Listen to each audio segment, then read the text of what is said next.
നമസ്കാരം. നാടന്തലിലേക്ക് സ്വാഗതം. കുപ്പിയുണ്ടോ സഖാവേ മെമ്മറി കാർഡ് കൊടുക്കാൻ?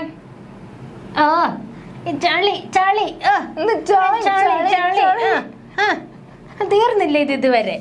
എന്റെ പൊന്നു സുഹൃത്തുക്കളെ, നല്ലോണം നാറിയിട്ടുണ്ട്. നാറി എന്നൊക്കെ പറഞ്ഞ അമ്മാതിരി നാട്ടിൽ. നിങ്ങളാണോ നാറികൾ? നിങ്ങളാണോ നാറികൾ? ആഹാ വേണ്ട വേണ്ട വെക്കുന്നോണ്ട് തലേ കയറി മുടി വെട്ടാ മുടി. അപ്പൊ നമുക്ക് ശൗര്യമാണല്ലോ പണി. എന്തോ എനിക്കറിഞ്ഞൂടാ, മിക്കവാറും അതിന് പോയി ഇതിനെക്കാട്ടും നല്ല 10 കാശ് സമ്പാദിക്കാൻ. അല്ലെങ്കിൽ നിങ്ങൾ മേല് അനങ്ങിയുള്ള പണിയൊന്നും ചെയ്യുന്ന ആൾക്കാരല്ലല്ലോ. സുഹൃത്തുക്കളെ, പറഞ്ഞു വരുന്നത് മറ്റൊന്നുമല്ല, യദുവിന്റെ അമ്മ തുടങ്ങി. ഇനി യദുവിന്റെ അമ്മൂമ്മ വരും, പിന്നെ യദുവിന്റെ അമ്മായി വരും. തന്റെ അമ്മൂമ്മയുടെ ഇന്നത്തെ കഥ ഞാൻ എടുത്ത് വിളമ്പണോ? വിളമ്പണോ തന്റെ അമ്മൂമ്മയുടെ കഥ? വേണ്ടല്ലോ. കുടുംബത്തിൽ കയറിയപ്പോ നിങ്ങൾക്ക് എന്തും ആവാം. നാട്ടുകാരെ കുടുംബത്തിൽ നിങ്ങൾക്ക് എന്തും കളിക്കാം. സ്വന്തം കുടുംബത്തിൽ ഒന്ന് കുത്തിയപ്പോ മാധ്യമങ്ങളുണ്ട്. യദുവിന്റെ മറ്റേ അമ്മൂമ്മയുടെ അടുക്കെ പോയി ബൈറ്റ് ഉണ്ടാക്കുക, അമ്മയുടെ അടുക്കെ പോയി ബൈറ്റ് ഉണ്ടാക്കുക. യദുവിന് ഇഷ്ടം പുട്ടും കടലേ. നാണം ഉണ്ടോ? നാളെ ഇല്ലടോ, ഇല്ല. എന്താ ധൈര്യം ഉണ്ടെങ്കിൽ 2 ബൈറ്റ് കൊടു. എന്ത് ഈ പറഞ്ഞ ആൾക്കാരൊന്നും അവിടെ ഇല്ലേ? അതെങ്ങനെയാ വരുന്നതെല്ലാം മണ്ടത്തിനെ വിളിച്ചു പറയാൻ വേണ്ടി മാത്രം വരും. ആദ്യം തന്നെ ഒരാൾ വന്ന് കണ്ടില്ല. കാര്യത്തിലേക്ക് കടത്താൻ മോൾ ഇവിടെ കിടന്ന് മോൾ ഇവിടെ തന്നെ നിൽക്കേ. എനിക്ക് കുറച്ച് പിരിച്ചു നിൽക്കാം. സുഹൃത്തുക്കളെ, യദുവിന്റെ അമ്മ ഇപ്പോൾ പറഞ്ഞിട്ടുണ്ട്, മേയർ ആര്യ രാജേന്ദ്രൻ മദ്യപിച്ചിട്ടാണ് വണ്ടി തടയാൻ പോയത്. എന്താണ് ഈ പറയുന്നത്? സത്യം. പിന്നെ യദു അത് കൊടുത്തിരുന്നു എന്ന് യദുവിന്റെ അമ്മ തന്നെ പറയുന്നു. എടോ, ലഹരിക്കെതിരെ ഞങ്ങൾ മനുഷ്യ ചങ്ങല തീർക്കുന്നവരാണ്. അതെ അതെ, ഇവർ രാവിലെ ചങ്ങല തീർക്കും, രാത്രി നല്ല അടി. അവിടെയും കുമ്പടി ഇവിടെയും കുമ്പടി. ആ ടീമല്ലോട്ടോ താൻ. പിന്നെ കഴിഞ്ഞ ആഴ്ച എനിക്ക് മ്യൂസിയം പോലീസ് സ്റ്റേഷൻ 2 പരാതിയിലോട്ട് തനിക്ക് വെള്ളം അടിച്ച് വണ്ടി ഓടിച്ചതിന് ആ പറഞ്ഞ ടീമാ. ഞാൻ പറയട്ടെ, പിന്നെ യദുവിന്റെ അമ്മ ഇത്ര അങ്ങ് തറപ്പിച്ചു പറയാൻ അവരാണല്ലോ ഒഴിച്ചു കൊടുത്തു. നാണല്ലേടോ? ഇനി ഒഴിച്ചു കൊടുത്തവരൊന്ന് പറഞ്ഞാലേ നിങ്ങൾക്ക് വിശ്വസിക്കുന്നതായിരിക്കും. അവസാനം, അതായത് ഒന്നും നിലനിൽക്കില്ല, പെട്ടു എന്ന് കണ്ടു കഴിയുമ്പോഴത്തേക്ക് ഇവരുടെ സ്ഥിരം ഡയലോഗാണ് ലഹരി ഉപയോഗിച്ചു, മറ്റേത് ഉപയോഗിച്ചു, മറിച്ചത് ഉപയോഗിച്ചു. അയ്യോ സോറി, ഇവരാണ് ആ മറ്റേ ബിസ്ക്കറ്റ് കവർ എടുത്ത് ഇറങ്ങിയ ലഹരി ഉപയോഗിച്ചിട്ടാണ് വണ്ടി ഡ്രൈവർ ഓടിച്ചതെന്ന് പറഞ്ഞപ്പോൾ ഇവരാദ്യമേ അപ്പൊ ആ അടവങ്ങ് എടുത്ത് പ്രയോഗിച്ചു. ചീറ്റ് ഏറ്റില്ല. ബിസ്ക്കറ്റ് കവർ കണ്ടറിഞ്ഞൂടാ. നമ്മളോട് പറയാണ് മേയറെ തെരുവിൽ നേരിടുമെന്ന്. കാണാം. മേയറമ്മ എവിടെ പോയി? കാണാനില്ലല്ലോ. മുങ്ങിയോ? ഇല്ല. അല്ല സിംഗപ്പൂർ വല്ലതും പോയോ? ഇതൊന്നും നമുക്കൊരു വിഷയമല്ല. അയ്യോ, ഇവിടെ തൊലിക്കട്ടി എന്നൊക്കെ പറഞ്ഞാലുണ്ടല്ലോ, കാണ്ടാമൃഗം തോറ്റു അമ്മാതിരി തൊലിക്കട്ടി. അതാ ഇവിടെ ഉണ്ട്. ഇവിടെ ഒരു കുറവും ഇല്ല ഈ തൊലിക്ക്. നമ്മുടെ രോമത്തില്ല. അയ്യോ, പിഴുത രോമ അവിടെ തന്നെ വെച്ചേ, അല്ലെങ്കിൽ മൊത്തം പിഴുതെടുക്കാനേ സമയം കാണും. സുഹൃത്തുക്കളെ, പറഞ്ഞ തൊലക്കി പണയാനില്ലേ? അനാവശ്യ വിവാദങ്ങളിലേക്കാണ് പോയിക്കൊണ്ടിരിക്കുന്നത്. രഹസ്യമൊഴി എടുപ്പിക്കുമല്ലോ. എന്തിനായി പോയി രഹസ്യമൊഴി എടുക്കുക? ഞാൻ അറിയാൻ പാടില്ല. ഞാൻ മജിസ്ട്രേറ്റിന് മുന്നിൽ രഹസ്യമൊഴി കൊടുക്കുന്ന ഇപ്പൊ ലോകത്ത് ആദ്യമായിട്ടാണല്ലോ. അതെ, ലോകത്ത് ആദ്യമായിട്ടാ. എങ്ങനെ ആദ്യമായിട്ടാകും? അതായത് ഈ മേയർ ആര്യ രാജേന്ദ്രനെതിരെയും MLA-ക്കെതിരെയും കോടതി പറഞ്ഞിട്ട് പോലീസ് കേസെടുത്തല്ലോ. അതും എന്ത് ജാമ്യമില്ലാ വകുപ്പ് പ്രകാരമുള്ള കേസെടുത്തല്ലോ. അപ്പൊ ഈ ജാമ്യമില്ലാ വകുപ്പ് പ്രകാരം കേസെടുത്തവരെ കൊണ്ട് എങ്ങനെ ഈ മജിസ്ട്രേറ്റിന് മുന്നിൽ ഈ ഈ രഹസ്യമൊഴി കൊടുക്കാൻ പറ്റും? അതെന്താണെന്നറിയാമോ? ഒരു സ്ത്രീയുമായി ബന്ധപ്പെട്ട പരാതിയാണിത്. ലൈംഗിക ചേഷ്ട കാണിച്ചു എന്നുള്ളതാണ് ഇവിടെ. അവർ ജനപ്രതിനിധിയാണ്. അപ്പോൾ മജിസ്ട്രേറ്റിന് മുന്നിൽ നമ്മൾ രഹസ്യമൊഴി കൊടുക്കാം. അല്ല, നമ്മൾ ഇനിയിപ്പോ മാധ്യമങ്ങൾക്ക് മുമ്പിൽ വന്ന് നിന്നിട്ട് കൊടുക്കേണ്ടി വരും. അല്ല, അതെങ്ങനെ കൊടുക്കാൻ പറ്റും? കൊടുത്തു കഴിഞ്ഞാൽ തെളിവ് സഹിതം നമുക്കറിയില്ലല്ലോ. ഇവർക്കും അറിയില്ല. കാണിച്ചെന്ന് ഇവർക്കും അറിയില്ല. മേയർ അപ്പൊ ക്ലാസ് എടുത്തില്ലേ? എന്താ കാണിച്ചെന്ന് പറഞ്ഞു തന്നില്ലായിരുന്നോ? അവരൊരു സ്ത്രീയാണ്.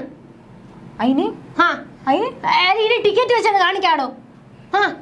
ടിക്കറ്റ് വെച്ച് കാണിച്ചാൽ നിങ്ങൾ തന്നെ ആദ്യം ഓടിപ്പോത് വേറെ കാര്യം. ഞങ്ങൾക്കൊന്നും അറിയണ്ട ഇവിടെ എന്ത് ആരെ കാണിച്ചു. അങ്ങനെയാണ്. ഇടതുപക്ഷത്തെ പെണ്ണുങ്ങളെ ആരെന്ത് കാണിച്ചാലും നിങ്ങൾക്ക് അറിയേണ്ട കാര്യമില്ല. ഇടതുപക്ഷത്തെ പെണ്ണുങ്ങളെ ആരും എന്തും കാണിക്കുന്നില്ല. ഇടതുപക്ഷത്തെ പെണ്ണുങ്ങളെ ഇടതുപക്ഷക്കാർ തന്നെ കാണിക്കുന്നുണ്ട്. അതുകൊണ്ട് ഒരു കുഴപ്പവും ഇല്ല. എന്ത് കാണിച്ചതെന്ന് ആൾക്കാർക്ക് പോയി ചോദിക്കണോ? എല്ലാം അറിയാൻ ഒരു അറിഞ്ഞൂടാത്ത ഈ ഭാവം ഉണ്ടല്ലോ, അതായത് മാറ്റം കാണിക്കാൻ. ഞാൻ താനും കാണിക്കുന്നു. സുഹൃത്തുക്കളെ, ഇത് അനീതിയാണ് സുഹൃത്തുക്കളെ, ഇത് അനീതിയാണ്. അനീതി തന്നെയാണ്. അനീതി തന്നെ എന്ന് വെച്ചാൽ അനീതി തന്നെയാണ്. കാരണം അനീതി തന്നെയാണ്. കാരണം ആദ്യഘട്ടത്തിൽ യദുവിനെതിരെ, അതായത് യദുവിനെ പോലീസ് വിളിപ്പിക്കുകയും ചോദ്യം ചെയ്യുകയും നിസ്സാര കുറ്റങ്ങൾ ചുമത്തി അതിനുശേഷം യദുവിനെ സ്റ്റേഷൻ ജാമ്യത്തിൽ വിട്ടയക്കുകയും ചെയ്തിരുന്നു. അതേ കേസിലാണ് ഇപ്പോൾ ഈ മജിസ്ട്രേറ്റിന് രഹസ്യമൊഴി നൽകിയിരിക്കുന്നത്, രഹസ്യമൊഴി നൽകാൻ പോകുന്നത്. അപ്പോൾ ഈ രഹസ്യമൊഴിയിൽ എന്തൊക്കെ പറയുമെന്ന് ആർക്കറിയാം? എന്നിട്ട് യദുവിനെതിരെ കേസ് എടുത്തതിന് ശേഷം യദുവിനെ പിടിച്ച് അകത്തിടുക, യദുവിന്റെ ജോലി തെറിപ്പിക്കുക, ഇതൊക്കെയല്ലേ നിങ്ങളുടെ ലക്ഷ്യം? സ്വപ്നം കാണാമെന്ന് വിചാരിക്കണ്ട. കണ്ടോ, ഇത് തന്നെയാണ് ഭീഷണിയുടെ സ്വരം. ഇത് തന്നെയാണ് 715 രൂപ ദിവസക്കൂലി വാങ്ങിക്കൊണ്ടിരുന്ന യദു KSRTC ബസ്സിൽ തന്നെ ഇനി ജോലി ചെയ്യും. കാരണം സത്യം അവനോടൊപ്പമാണ്, യദുവിനോടൊപ്പമാണ് നാട്ടിലെല്ലാവർക്കും അറിയാം. നിങ്ങൾ എന്താ പോയെ സുഹൃത്തുക്കളെ, ഇത് കൊടിയാനീതിയാണ്. അതെ, ഇത് ഞാൻ പറയട്ടോ, കൊടിയാനീതിയാണ്. എന്താണെന്ന് വെച്ചാൽ ഞാൻ പറയാം. ഒരു സ്ത്രീക്ക് നേരെ അങ്ങേയറ്റം മോശമായ ഒരു ചേഷ്ട കാണിച്ചിട്ട് അതിൽ അവർ പ്രതികരിച്ചു. അതാണ് ഇവർക്കൊക്കെ പ്രശ്നം. ഇത് ഇടതുപക്ഷത്തെ ഒരു സ്ത്രീ ആയി പോയി. അതാണ് ഇവരുടെ പ്രശ്നം. ഞാൻ ചോദിക്കട്ടെ, വേറെ ഏതെങ്കിലും ഒരു സ്ത്രീ ആയിരുന്നെങ്കിൽ നിങ്ങളിപ്പോ KSRTC-കാരെ അങ്ങ് പഞ്ഞി കിട്ടാനല്ലോ. ഇത് കേൾക്കേണ്ട മറുപടിയൊന്നുമില്ല. ഇത് ആദ്യം തൊട്ട് അല്ലെങ്കിൽ ഞാൻ ചോദിക്കട്ടെ, ഇന്നേവരെ KSRTC ബസ്സുമായി ബന്ധപ്പെട്ട എന്തെങ്കിലും ഒരു കാര്യത്തിന് ഇവരാരെങ്കിലും KSRTC-കാരുടെ കൂടെ നിന്നിട്ടുണ്ടോ? തനിക്കൊരു കാര്യം അറിയോടോ? ഈ സാധാരണ സ്ത്രീയെ ഇങ്ങനെ ഈ ചേഷ്ട കാണിച്ചിട്ടുണ്ടെങ്കിൽ ഈ സാധാരണ സ്ത്രീ എന്താ ബസ്സിൽ, ഈ പോകുന്ന ബസ്സിനെ നെഞ്ചും പിരിച്ചങ്ങ് നിക്കോ, തടയാനായിട്ട് കയറി അങ്ങ് നിക്കോ? ഇല്ലല്ലോ. നമ്പർ നോട്ട് ചെയ്തതിനു ശേഷം KSRTC പോയി ആദ്യം പറയും, അതിനുശേഷം പോലീസ് സ്റ്റേഷനിൽ വിളിച്ച് പറയും. ആണോ? അല്ലാതെ ഈ 19 പേരുടെ യാത്രയും മുടക്കിച്ച് പട്ടി ഷോയും സമയം തന്നെ പ്രതികരിക്കുക. ആ സമയം തന്നെ പ്രതികരിക്കുക. സ്ത്രീകളെ നിങ്ങളോടാണ് നമുക്ക് പറയാനുള്ളത്. ആര്യ രാജേന്ദ്രൻ കാണിച്ചത് ഒരു മാതൃകയാണ്. മാതൃക. അതുകൊണ്ട് തന്നെ ഈ മാതൃകയെ മുൻനിർത്തിക്കൊണ്ട് നാളെ കുഞ്ഞളിയുടെ നേതൃത്വത്തിൽ ബസ് തടയൽ സമരം നാളെ നഗരവ്യാപകമായി ഉണ്ടാകുമെന്ന് കുഞ്ഞളിയൻ പ്രഖ്യാപിക്കുന്നു. അതിനുശേഷം കുഞ്ഞളിയനെ ഇവിടെ കാണില്ല എന്നതുകൂടി ഞാൻ പ്രഖ്യാപിക്കുകയാണ്. സുഹൃത്തുക്കളെ, ഞാൻ പ്രഖ്യാപിക്കുകയാണ്. താൻ ഇറങ്ങുമല്ലോ, ചോര തിളച്ച് നിൽക്കുകയാണല്ലോ. എന്റെ പാർട്ടി അറിയാതെ എനിക്കൊന്നും പ്രഖ്യാപിക്കാൻ സാധിക്കില്ല. അയ്യോ സുഹൃത്തുക്കളെ, അപ്പൊ ഇതും പാർട്ടി അറിഞ്ഞുകൊണ്ടുള്ള പ്രഖ്യാപനമായിരുന്നു ഈ ആര്യ രാജേന്ദ്രൻ നടത്തിയത്? എന്തെന്നാ ഈ ബസ് തടയല്ലേ? അല്ലെന്ന് നിർത്തണോ? ഉൾട്ടയാക്കാൻ നിൽക്കല്ലേ? അതെ, അതായത് സുഹൃത്തുക്കളെ, ഈ കാര്യം കേട്ട് നിങ്ങളും മടുത്തിട്ടുണ്ടാകും. പക്ഷേ യദുവിനെ ഇപ്പോൾ കുടുക്കാനുള്ള ശ്രമമാണ് നടന്നു വരുന്നത്. കാരണം കഴിഞ്ഞ ദിവസം KP ഗണേഷ് കുമാർ പറഞ്ഞിരുന്നു, പോലീസുമായി ബന്ധപ്പെട്ട പോലീസ് റിപ്പോർട്ട് വന്നതിന് ശേഷം മാത്രമേ യദുവിന്റെ ജോലിയിൽ ഒരു തീരുമാനം എടുക്കുകയുള്ളൂ എന്ന്. അപ്പോൾ ഇമാതിരി പോക്കാണ് പോകുന്നതെങ്കിൽ പോലീസ് റിപ്പോർട്ട് എന്താകുമെന്ന് അരിയാകര ഭക്ഷിക്കുന്ന എല്ലാവർക്കും മനസ്സിലായി. കേട്ടോ? റിപ്പോർട്ട് നമ്മൾ കൊടുക്കും. എന്തോ ഇങ്ങനെ കാണണം.